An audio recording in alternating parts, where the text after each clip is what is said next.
Hi everyone, ngasidi akoise parkta sum koithorokpani aduda parkta hauba pambi yongsak pambi singse phadana pala leiramebako ada ubasida yam hekningaga lambadi phangdaba yam wangna panba adong koina hekti yam hekningbagi upay ama tawra heklee adom yingminase yongsak se boigise kamai tawge do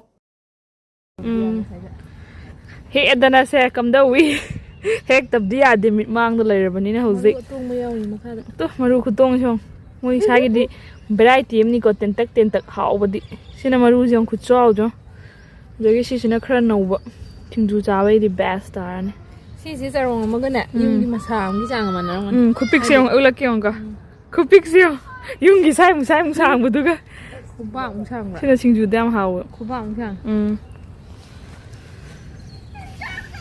haw lake maru khutong je simas ari baje